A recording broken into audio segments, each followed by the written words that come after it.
Hello, ẹ káàsán.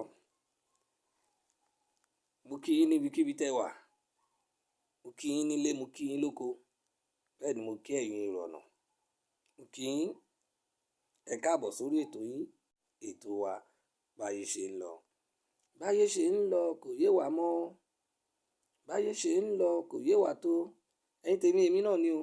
Èmi ọmọ yín, pàdí yín, olólùfẹ́ yín, bọ̀bọ̀bọ̀bọ̀ yín ni Báyé ṣe ń lọ. Èmi náà ni, orúkọ mi ò yí padà. Èmi gangan lèmi, wọn ò ní fẹ́ lòmí ṣe mí. Ẹ káàbọ̀ sórí ètò yín, ètò wa Báyé ṣe ń lọ.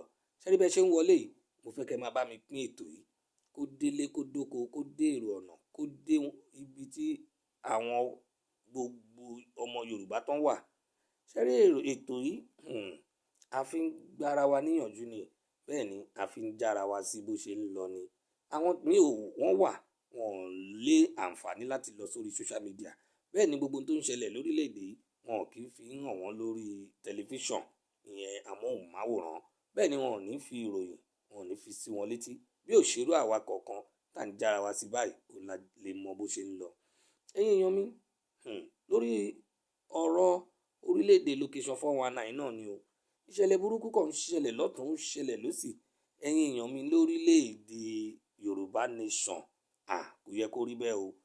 À ń sọ lọ́tùn, à ń sọ lósì, à ń sọ níwájú, à ń sọ lẹ́yìn. Lójoojúmọ́ là ń sọ, ìṣẹ́jú là ń sọ. Àwọn kan náà yìí wà tó yẹ pé irọ́ ni, nàláì náà yìí ń bá ká. Nàláì náà lẹ́yìn ń ṣe. Ìbàdàn ló mà ti ṣẹlẹ̀ ń bẹ̀ yẹn lẹ́yìn àná.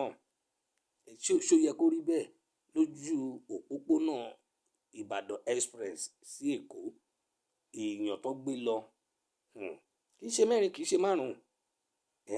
Wọ́n ń sọ fún wa pé àwọn kidnapper wọ́n ti dé ilẹ̀ Yorùbá. Ìyẹn kò kí ń wo àwọn olóṣèlú wa létí. Wọ́n ṣe fẹ́ di president, wọ́n ṣe fẹ́ di gómìnà, ọ̀nà ń bá káàkiri. APC ń bá tiẹ̀ ká, PDP ń bá tiẹ̀ ká. Labour gan, àwọn gan wọ́n ṣe fẹ́ di ààrẹ orílẹ̀-èdè náà ń bá káàkiri. Bẹ́ẹ̀ aráàlú ń kú lójoojúmọ́. Wọ́n ń kidnap wa. Haúsá wa jọba lé wa lórí. Even èmi gangan ó ṣẹlẹ̀ sí mi ní alẹ́ àná ń bí báyìí ní junction àdúgbò wa. Ọmọkùnrin málà kan nítorí 50 naira díẹ̀ ló kù kó pa obìnrin Yorùbá kan. Gbogbo èèyàn tí ẹ̀ ń wò wọ́n pé bóyá ọkọ àti ìyàwó ni wọ́n ní ìṣọwọ́ tọmọ ọkùnrin Haúsá yìí tó ṣe lọ́wọ́ obìnrin ó dẹ̀ ń lọlẹ̀, ó ti fi ọwọ́ rẹ̀ fún lọ́rùn. Obìnrin dẹ̀ ń lọlẹ̀. Èmi nìkan ni mo kàn sọ́mọ̀ courage mo wá dìde kí n là wọ́n bí máa ṣe débẹ̀. Àwọn èèyàn wá ń já wa sí pé wọn ò kì í ṣe ọkọ àti ìyàwó pé málà ni pé ọlọ́kadà ni. Ọlọ́kadà ló wá lẹ́nu ló lórí láyà láti máa lọ. Ṣé ìyàwó ẹ ni? Ó ní kì í ṣe ìyàwó òun. Ó ní kí ló ṣẹlẹ̀? Ó ní 50 naira tí mo ṣe gbé gbájú fún nìyẹn pé obìnrin tí òun ṣe ìyàwó ẹ ó tún wá jẹ́bẹ̀ẹ́ ojú ọmọ Yorùbá. Ẹ̀yin málà yẹn máa wá lẹ́nu o. Ṣẹ́rí àyè ti gba àwọn málà ní ìlú Èkó. Nǹkan tó yẹ pé ẹ lè ṣe ní Kánò débi tẹ́ máa ṣe ní Sókótó àbí lára ìwà òṣì tẹ́ ti wá. Mo ní ṣe ìyàwó ẹ ni? Kì í ṣe ìyàwó ẹ, kì í ṣẹ̀gbọ́n ẹ, kì í ṣàbúrò ẹ. Bó ṣe ń lọ lọ́wọ́ nítorí 50 naira. Ó kù díẹ̀ obìnrin yẹn lọ́sán báyìí lórí. Tẹ́ bá rí ẹ̀yin gan ẹ máa ṣàánú ẹ̀.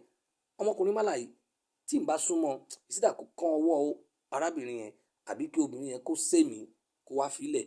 Àwọn àbókí ẹgbẹ́ ẹ̀dẹ̀ wà ń bẹ̀ tó ń wòran. Àwọn Yorùbá kọ̀ọ̀kan náà wà tó ń tajà, wọn ò tiẹ̀ dá sí.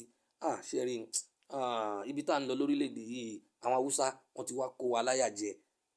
Even gan wọ́n á kidnap ẹlòmíì nínú ọjà.